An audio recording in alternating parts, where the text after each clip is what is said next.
Warning! See, the thing is, I don't own Fullmetal Alchemist or Fullmetal Alchemist Brotherhood or the manga.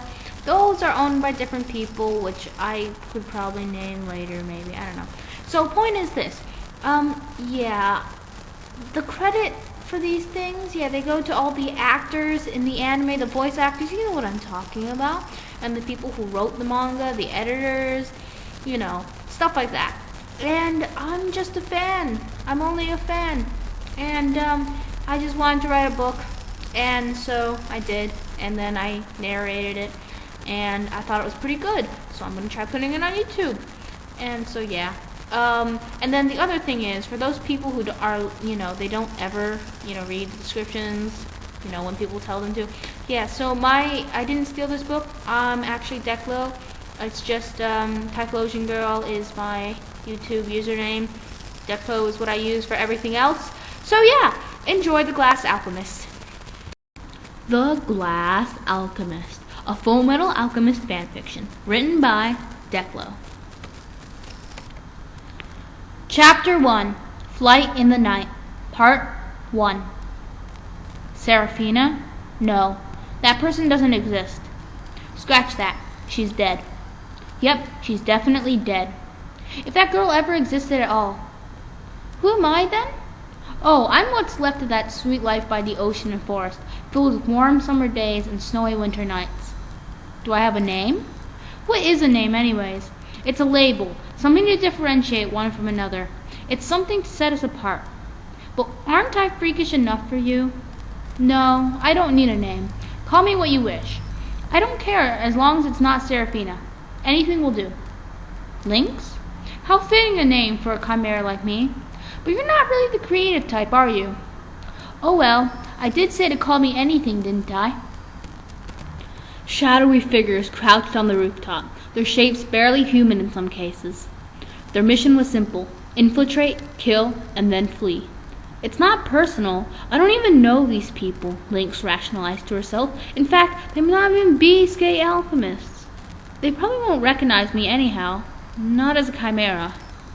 But the more Lynx tried to reason with herself, the more anxious she became. She knew that she wasn't a bad person at heart, but she had to commit these crimes, or else her identity and her secret would be revealed to her colleagues, her friends, back in Central City. Lynx just wanted to get this job over with so she could go to sleep. If she could, that is. Sleep had never come easy to her, even long before she started killing. The killing made it worse, but she hadn't remembered a restful night since she was 7. The insomnia was the least of her issues, though. Lynx had to get all the way back to her apartment in Central before dawn broke, so that none of her neighbors would ever be suspicious of her whereabouts. Besides, she had a new lead, and this one seemed far more promising than the last several. Maybe this time. The sound of their leader's howl brought Lynx back to the present. Raphael, better known as Alpha, was the leader of their band of chimeras, the Rogues. They worked by day, hunted by night. The members rarely ever saw each other, though, except for training on alternate weekends and the jobs specified by the envelopes that appeared underneath their doors. There were 6 of them on the rooftop that night, but Lynx remembered a time when there were 8 of them. Alpha, Hardy, Spitfire, Rain, Jonas, Chairman, Nyx, and herself. Hardy, Alpha's second in command, had died in a raid, and Nyx, the person who was kindest to Lynx, had disappeared completely in the past week or so. She hadn't gone to the training last weekend and wasn't at the present job. No one was worried about it, though, because in that line of work, disappearing was sometimes necessary. Okay, I want a good clean kill. You got that? We go in, we eliminate this fool, and we get out. I want no silly business, you hear? Rain, Lynx, go in from the bathroom window and scope out the place. Make sure you meet no obvious resistance. I've checked out the outside of this building, but all the shutters were closed. There's a high chance whomever's inside this knows we're coming. They might be prepared. Then when you guys give the signal, we come in and finish up. Good? Okay, let's break, explained Raphael in his rough, sketchy voice. Lynx nodded. She had done this type of job many times, and she knew what to do.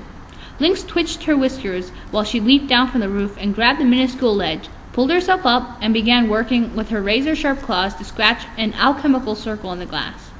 She didn't have to, of course. She found that out a while back. There was no need. She only had to clap her hands together and touch whatever surface she wished to change. The only thing was, Lynx didn't want to. As it was, only Rain and she could perform alchemy at all, and between the two of them, she was far superior. Sure, Rain was pretty good for an amateur, a chimera at that. But Lynx was a professional. She was a state alchemist, for crying out loud. And most importantly, she learned that it was not good to distance yourself from the pack. They'll never respect you because of that. And Lynx wanted to be as close to them as possible, because she hoped that if there was a life or death situation, they might save her life. Are you almost done, kid? 'Cause Alpha's getting impatient, you know. Besides, the quicker we're done, the quicker we can go home, said Rain in his snake-like way of speaking, as he walked down the side of the building as if he were stuck to it like glue. Yeah, I'm almost done, Snakeface. There, you happy now? Replied Lynx as the glass window melted silently into a puddle. Rain got an irk mark at that. You and I both know I am not a snake. I'm a gecko. Learn to tell the difference, kid. Next, you're gonna think that Chairman is a heron or that Jonas is a cricket. The silver moonlight glinted off of Lynx's automail hands as she smirked. Whatever, just shut up and get in. Hi. So yeah, I hope you enjoyed Chapter 1, Part 1. I worked really hard on it, just like the last time, and I hope you liked and commented and stuff like that. But I need to share some news real quick. And so, basically, I'm going to base this story off of Fullmetal Alchemist, the manga, because I know that one the best. And then the second thing is, there's going to be a background maybe, because my friend said she might help me with that, and background art would look really nice for the, reading tidbit. And so, yeah, I hope you guys like this, and I'll see you in the next video. Yeah.